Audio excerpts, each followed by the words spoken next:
Olá, um bom dia para você. Hoje, domingo, primeiro dia da sua semana, e vamos à nossa reflexão.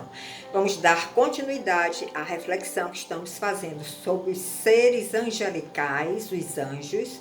Já estamos aqui no quarto vídeo. Acompanhe, vá seguindo a sequência para você ter um entendimento melhor.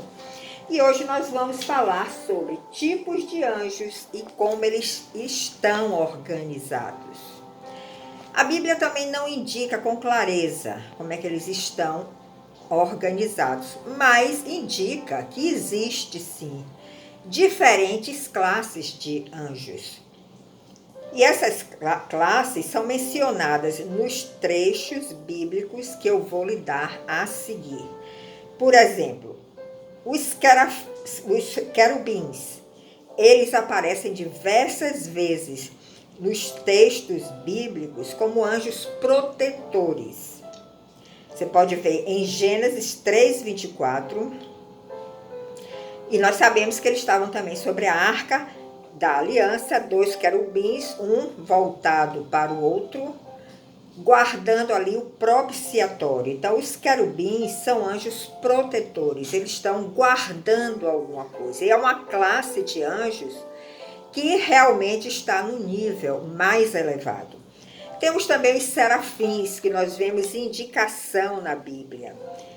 E eles são referenciados, são mencionados como anjos dedicados à adoração constante ao Senhor. Isaías 6, nós vamos depois nessa passagem para vocês lembrarem a experiência que Isaías teve com um anjo, um serafim, e o que aconteceu com ele nessa visão que ele teve neste momento, no momento da morte do rei Uzias. Uma outra classe de anjos são os arcanjos, mas apenas Miguel é mencionado na Bíblia. Imaginamos que possam existir outros arcanjos que não só Miguel, mas a Bíblia só menciona o nome de Miguel, que foi aquele que travou uma luta nas regiões celestiais para liberar um anjo do Senhor que estava trazendo uma mensagem para Daniel. Então a Bíblia, ela fala em quase praticamente toda a Bíblia, Antigo Testamento, Novo Testamento, sobre anjos, sobre aparições de anjos, sobre pessoas que viveram essa experiência. Então, nós podemos perceber que sim, existe uma hierarquia, mas a Bíblia não entra em detalhes sobre isso, por isso nós não vamos especular aqui. E no Novo Testamento, nós encontramos também a expressão principados e potestade, indicando que aí também é uma diferença de classe de anjos. Tanto com relação aos anjos de Deus, como com relação aos anjos caídos. Você pode ir em Efésios 3:10, Efésios 6:12, Colossenses 1:16, 1 Pedro 3:22, que aí você vai encontrar algumas passagens para fundamentar isso que nós estamos falando aqui. E quais são as funções dos anjos? Nós já demos alguns toques aqui, mas vamos reforçar. Eles aparecem na Bíblia executando várias funções. Todas essas funções possuem sempre o objetivo final de honrar e de obedecer à vontade de Deus. Os anjos de Deus, aqueles que permaneceram na sua presença, que não caíram, que não saíram da presença do Senhor, o objetivo final deles é sempre honrar a Deus e obedecer a Deus.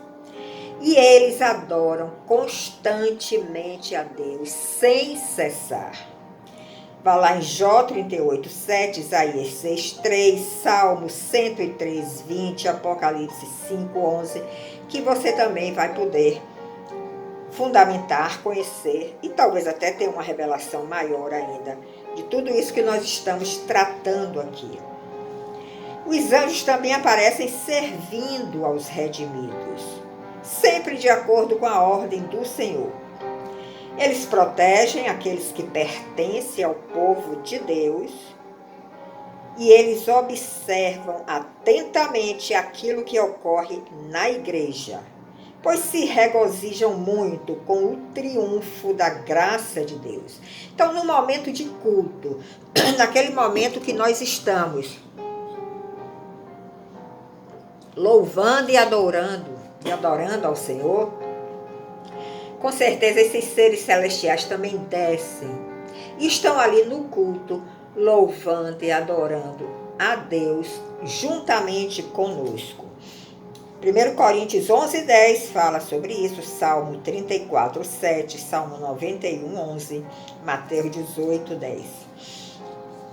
E eles assistem também aos crentes na hora da sua morte. Em Lucas 16:22, podemos refletir um pouco nessa mensagem e lembrar na história do rico, daquele homem rico, e de Lázaro, que era um mendigo que não conquistou muita coisa aqui nessa vida terrena, mas quando da sua morte ele foi encontrado no seio de Abraão, enquanto que o rico, o homem rico, que não queria nada com o Senhor, estava do outro lado daquele abismo que dividia o seio de Abraão do inferno, vamos dizer assim. E no plano da redenção, quando o plano da redenção foi executado por Jesus Cristo, planejado pelo Pai, executado por Jesus para nos redimir do nosso pecado, os anjos também estavam ali presentes. E eles participaram, tiveram um ministério ali extraordinário nesse plano da redenção. Muitas vezes eles agiram como mensageiros e intermediários nas revelações especiais de Deus. Então nós vemos aí que realmente existe uma hierarquia de anjos.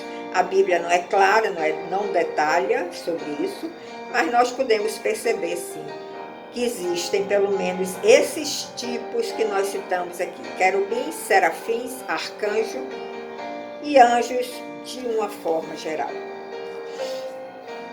Então a função principal dos anjos é adorar a Deus, mas também eles executam tarefas relacionadas ao povo de Deus.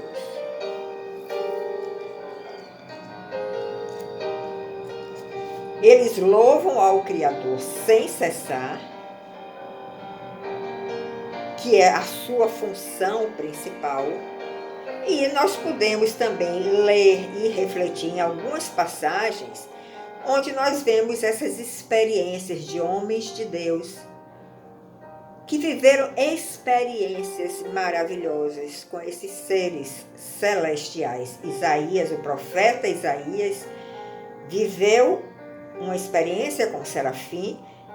O apóstolo João viu anjos adorando diante do trono quando ele teve a visão, lá em Apocalipse, que ele teve aquela visão do trono de Deus. Tinha milhões de anjos ali ao redor do trono de Deus, mas ele não tinha nenhuma condição de contar. Mas ele viu que era uma ordem de grandeza muito grande. Em relação à igreja, a Bíblia diz que uma das funções dos anjos é vigiar o povo de Deus e proteger os crentes, principalmente os pequeninos, as crianças. Se fala muito em anjo da guarda, E os anjos também têm essa preocupação em proteger as crianças, porque sabe que as crianças ainda não têm aquela maturidade cristã, não têm um discernimento e podem, de repente, estar diante de uma situação de perigo. Mas ele também vigia o povo de Deus e ele nos protege também, nos dá livramentos. E ele está atento a tudo que ocorre na igreja. É bom que nós tenhamos essa consciência, porque tudo que nós fazemos ali dentro da igreja está sendo observado por esses seres celestiais que são mensageiros do Senhor e que estão nesta função de levar e trazer mensagens. Então, mediante a igreja, eles recebem mais e mais conhecimento da multiforme sabedoria de Deus. Eles não são oniscientes, mas eles recebem uma multiforme sabedoria de Deus. Vai em Efésios 3:10 e 1 de Pedro 1:12.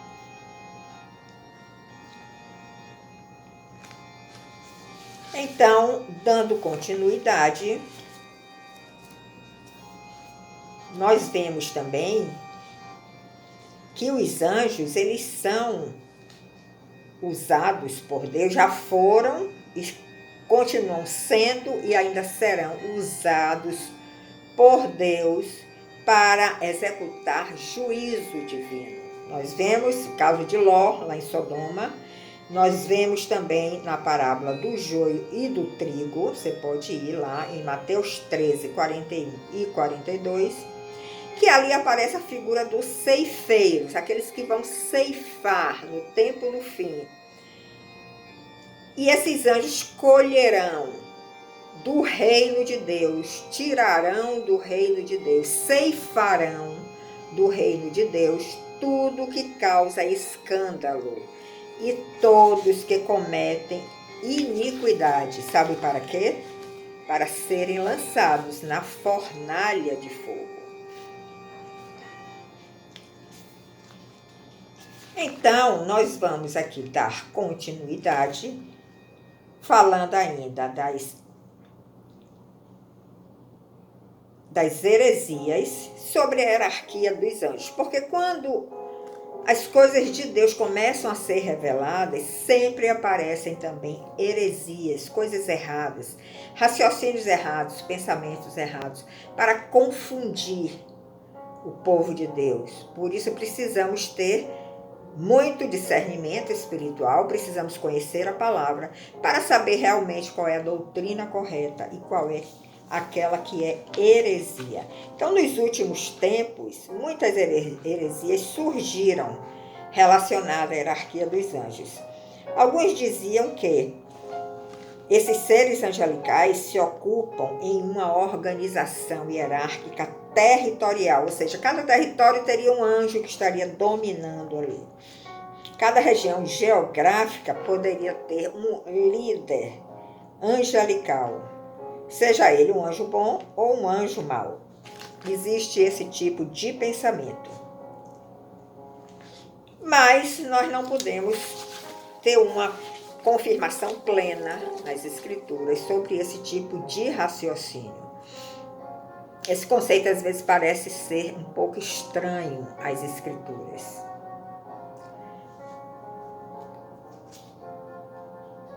O apóstolo Paulo, por exemplo, ele escreve que a igreja de Cristo luta contra os principados e potestades. Então ali ele está dando duas classes, principados e potestades, que dominam este mundo tenebroso. Está em Efésios 6:12. E é por isso que o arcanjo Miguel, que é um anjo guerreiro, ele aparece sempre lutando em favor de Israel no Antigo Testamento e lutando em favor da Igreja de Cristo no Novo Testamento. Em Apocalipse 12, de 7 a 9, também vocês vão ver o arcanjo Miguel lutando em favor da igreja contra os anjos caídos, liderados por Satanás. Então, nós podemos dizer agora, falar sobre tipos de anjos e falar mais um pouco sobre cada tipo, segundo o que a Bíblia deixou revelado. Nós podemos dizer que 3 classes se destacam de uma forma assim explícita, que não deixa dúvida. Os querubins, os serafins e os arcanjos. Os querubins, eles são seres angelicais criados por Deus e são dotados de grande poder e autoridade. Essa classe de anjos, os querubins, são dotados de grande poder e autoridade. Lá em Êxodo 25:18, você pode ler 2 Samuel 22:11, Salmo 18:10. E os querubins, eles apareceram a primeira vez na Bíblia após a queda do homem, quando Adão e Eva pecaram contra Deus, foram colocados fora do jardim do Éden e foram postos 2 querubins guardando a árvore da vida. Então, eles têm essa função de proteger, de proteção. Vai lá em Gênesis 3, 24.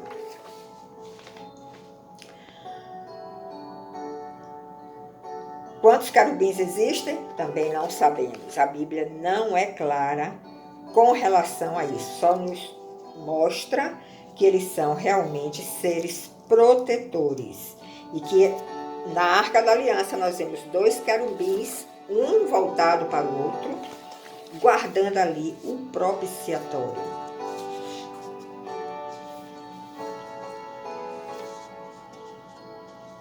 Como são os querubins? A mesma descrição que já falamos aqui sobre anjos, seres espirituais incorpóreos, dotados de uma personalidade. Isso significa que eles possuem inteligência, possuem responsabilidade moral. E no livro de Ezequiel, por exemplo, nós vemos querubins sendo mostrados numa mistura, numa semelhança de forma humana com características de animais. Se você for em Ezequiel 1, de 5 a 13, você vai ver a descrição que Ezequiel faz, né, daqueles anjos que estão lá descritos. No livro de Apocalipse, o apóstolo João também relata ter presenciado 4 seres semelhantes àqueles que foram vistos por Ezequiel. Vai em Apocalipse 4, de 6 a 9. Um outro tipo, outra classe de anjos são os serafins. Eles parecem próximos à classe dos querubins. E tem uma passagem em Isaías 6, a partir do verso 2, que os serafins são descritos aí pelo profeta Isaías com uma riqueza maior de detalhes e que revela bem o serviço dessa classe de anjos. A palavra hebraica para serafins significa abrasadores, e foi isso que aconteceu com Isaías. Seus lábios foram queimados para serem purificados, santificados. Nós vamos ler depois esta passagem. Então, abra sua Bíblia agora no livro de Isaías, capítulo 6, e vamos ler sobre a visão que Isaías teve e, através dessa visão, ele sentiu o chamamento de Deus, o ministério que o Senhor estava dando para ele. Verso 1, capítulo 6 de Isaías. No ano da morte do rei Uzias, eu vi o Senhor, diz Isaías, assentado sobre um alto e sublime trono, e as abas de suas vestes enchiam o templo. Então foi a visão que Isaías teve do Senhor. E ele ainda diz, verso 2, serafins estavam por cima dele, cada um tinha 6 asas, com 2 cobria o rosto, com 2 cobria os seus pés, e com 2 voava. E clamavam uns para os outros, os serafins, dizendo, Santo, Santo, Santo é o Senhor dos exércitos. Toda a terra está cheia da sua glória. Então veja os serafins, como eles têm essa função muito explícita de glorificar o Senhor, de louvar ao Senhor.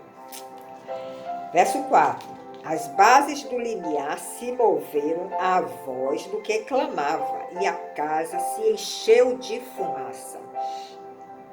Através daquela manifestação dos serafins, isto aconteceu, diz Isaías.